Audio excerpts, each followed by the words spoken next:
Good evening, dear students. We were discussing modals. I told you about modals. What are the modals? Modals are also called modal auxiliaries. Auxiliary means helping verbs. And I told you the basic difference between these helping verbs and primary helping verbs. That is, MR, was, where. These are primary helping verbs, and can, could, will, would, shall, should, may, might, must, need, ought, dare, and used to. These are modals. What is the difference? The main difference is you cannot use modal alone in a sentence. There must be another main verb with the modal, where a primary helping verb can be only verb in a sentence. Now, we already discussed the use of will, would, shall, should, then can, could. These we have already discussed. Now, just listen about the remaining. Then we have another modal, may. You already know about may. It is used to show possibility, like it may rain. To give or take permission, may I come in? You already always use this. To wish or pray, may God bless you, may you get well soon. These are wishes. To show a purpose, like my friend is joining a new company so that he may achieve. So here it is showing the purpose. And in negative, you will use not with may not. It may not rain today.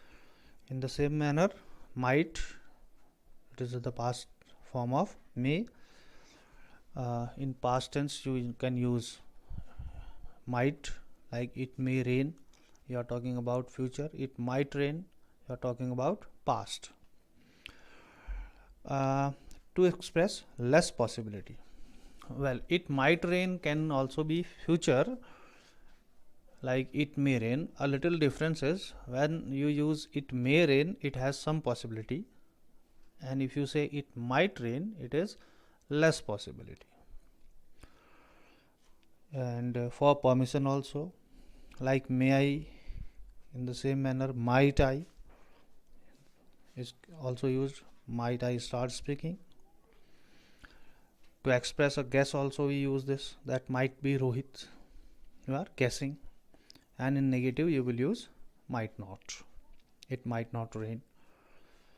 Must. Must when something is very necessary. Necessity or obligation, you use it. Like you must take part in competition. We must love our motherland. It is necessity, first sentence, and obligation means moral duty. Obligation, we must love. To indicate assumption or conclusion, she must be here in the evening. It is assumption. After a long day's work, he must be tired. In case of prohibition, prohibition means something is prohibited, banned. You must not bunk. You must not go. You must not do this. You are prohibiting. Means you are banning something from happening. And in negative you will use must not. You must not play in the sunlight. You must not write your name on the walls. Then come have to, has to, and had to. Now, to express obligation or compulsion, when something is compulsory to do. I have to reach school. She has to work. And in past tense you will say they had to. Have to and has to in present tense. Difference is has to is for singular number when your subject is single, and have for plurals. She has, they have. And in past tense, no difference of single plural for both. Had, like I had to, she had to, they had to. So it is showing obligation or compulsion when something is compulsory. And in negative you will use don't have. I don't have to do. I don't have. She don't have to go there. She doesn't have to. don't and doesn't. Here do for plural, does for singular. Next is ought to. Ought to is used to express moral obligation or moral duty. When something is our moral duty to do, like you ought to respect, it is our moral duty to respect our parents. You ought to serve the nation. You ought to help our relatives. We ought to speak the truth. Students ought to wear the uniform. So these all are moral obligations, moral duties. When we talk about moral duties, we use ought to. To give advice. Sometime to give advice also we used, you ought to study hard to achieve success. And in negative you will use ought not to. You ought not to hate your neighbors. Then use of need, need to, dare and used to. Need or need to. As a modal auxiliary, the verb. Now these are, I told earlier, these are called semi-modals because they also have their own independent meaning, but sometimes they are also used as modals. That's why they are semi-modals. Now need. Need, it indicates absence of obligations. Okay, for example, I tell you, you need not type this letter. Okay, need I speak to him? When you make interrogative sentence. Now here something you will find something new. Ki its past is needed in affirmative sentence. Needed to, and need not have in the negative, and need have in interrogative. Remember this again.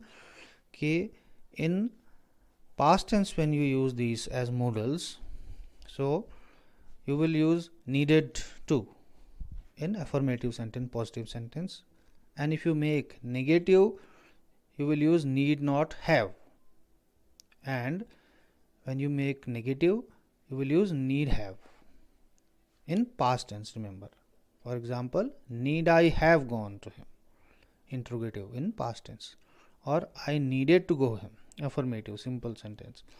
You need not have gone, negative. You need to go to the barber, affirmative. Okay, in affirmative need or needed, and in negative you also use have with it. This is the main thing. Dare, dare means being bold, being courageous, himmat, dare. Or in negative, dare not, like dare we talk to them, I dare not disturb them, how dare you to go there. So like this dare is used. Used to talks about a past habit which is no more in the present, like he used to drink daily, now that means he does not now. I used to go for a walk every day, that means now I do not. So it is past habit which is not there in present. Okay, this is how we use these modals. Now this is the practice questions for you to try. Okay, you will try it. Tomorrow I'll be telling you these answers. That's all for now. Thank you.